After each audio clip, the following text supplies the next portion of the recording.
Welcome back, everybody, to the Deep Dive. Today we're doing something a little different. Oh. Yeah, we're going to be exploring a poem. A poem.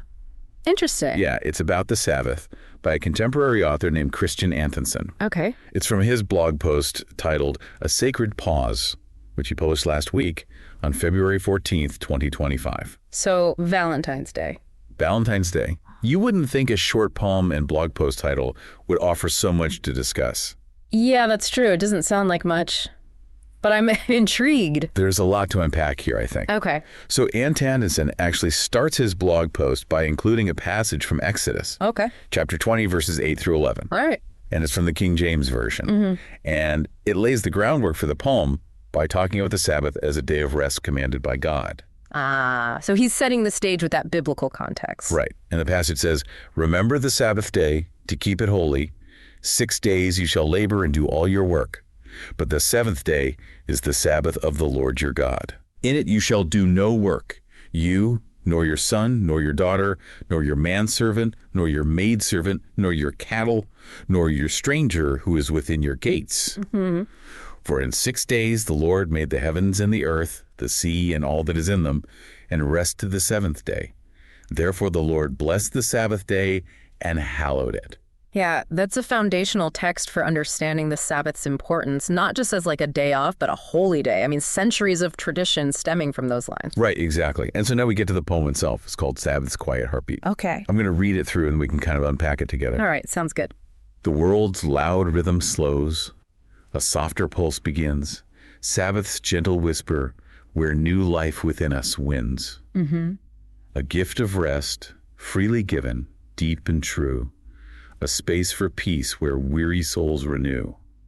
6 days we sow beneath the sun's bright gleam, but one he hallows, a sacred holy dream. Remember, echo softly, a timeless gentle call. 6 days for labor, but on the seventh, fall into my arms, find solace, and be still. No earthly striving, just my perfect will. A day for family, laughter's joyful sound, a quiet moment where God's own love is found. A day to breathe, to ponder, and to pray, reflecting on his goodness at the close of day. Beautiful. Antonson certainly captures a feeling of tranquility with his words. It really draws you in, doesn't it? It does, yeah. So where do you want to start unpacking this? Well, I think that first line is key. The world's loud rhythm slows, a softer pulse begins. It immediately sets up this contrast between, the busyness of daily life and the stillness of the Sabbath. And that image of a softer pulse is so evocative. You can almost feel your own heartbeat slowing down as you read it. Yeah, you're immediately transported to a place of peace and calm just from that first line. Right. And that contrast is highlighted throughout the poem. You have, the sun's bright gleam of the 6 days of work and then this sacred, holy dream of the Sabbath. There's a real sense of shifting gears, moving from a state of doing to a state of being. Yeah, I like how he ties that back to that creation story from the Exodus passage. Yeah, you're right. Like we're meant to mirror that divine rhythm of creation and rest.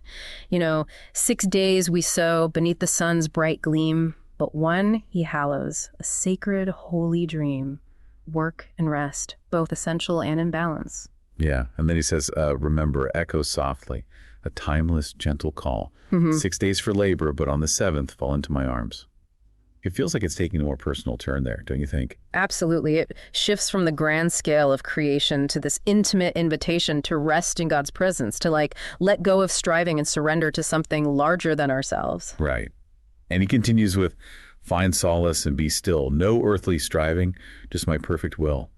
It speaks to that deep human need for peace, for a break from the constant demands of life. It's interesting how he doesn't shy away from the explicitly religious language here. It could be alienating for some, but it also adds a layer of depth and meaning for those who connect with it.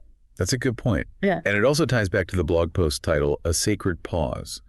Even if you're not religious, there's something universally appealing about the idea of carving out time for stillness and reflection. Exactly. It's about creating that space where we can reconnect with ourselves, with our loved ones, with whatever brings us a sense of peace and grounding. Right. And he goes on to describe what that might look like. A day for family, laughter's joyful sound, a quiet moment where God's own love is found. It's so simple yet so profound. Those moments of connection, of joy, of feeling loved and supported, they're what make life rich and meaningful. And they often get lost in the busyness of our daily routines. We get so caught up in achieving and doing that we forget to simply be. Right, and that's where that sacred pause comes in. It's about intentionally creating space for those moments, whether it's through spending time in nature, connecting with loved ones, or simply taking a few minutes to breathe deeply and be present. What strikes me is that he doesn't prescribe exactly how to create this sacred pause. Right. He leaves it open to interpretation, allowing each of us to find what works for us. Right, it's more about the feeling, the intention, than about following a set of rules. Yeah. And I think that's what makes this poem so powerful. It speaks to a universal human need, but it doesn't dictate how that need should be met. It invites us to explore, to experiment, to find our own rhythm of work and rest. And maybe that's the most important lesson here. The Sabbath, the sacred pause, it's not a one-size-fits-all solution. Yeah. It's a journey of discovery, a process of finding what brings us balance and renewal. And that journey will look different for everyone. But the invitation is there for all of us, regardless of our beliefs or background, to step out of the whirlwind of daily life and reconnect with something deeper, something more meaningful. He ends the poem with a beautiful image, I think. A day to breathe, to ponder, and to pray, reflecting on his goodness at the close of day. Even if you don't subscribe to the religious aspect, there's something powerful about that idea of reflecting on goodness, on gratitude. It's about shifting our perspective, even for a brief moment, from what's lacking to what's abundant, from what's stressing us out to what brings us joy. And that shift in perspective can be incredibly powerful. It can help us to find peace and contentment, even in the midst of chaos. It can remind us that even in the darkest of times, there's always something to be grateful for, always something to give us hope. And sometimes that's all we need to keep going. Yeah, I think so. So we talk about the poem and the idea of a sacred pause. But something I'm curious about is how Antonsen connects Sabbath with family and finding God's love. It's interesting, isn't it? He doesn't just focus on the solitary aspects of rest and reflection. He brings in this element of community and shared experience. Right, like in those lines, a day for family, laughter's joyful sound, a quiet moment where God's own love is found. It suggests the Sabbath isn't just about withdrawing from the world, but about connecting with others in a meaningful way. And I think that's an important distinction to make. It's not about isolating ourselves, but about shifting our focus from the external demands to the things that truly nourish us: relationships, connection, love. And for some people, that might include a spiritual dimension, that sense of connection with something larger than themselves, whether that's God, nature, or a community of like-minded individuals. Exactly. It's about tapping into that sense of belonging, of being part of something greater than ourselves. And that can be a powerful source of peace and renewal.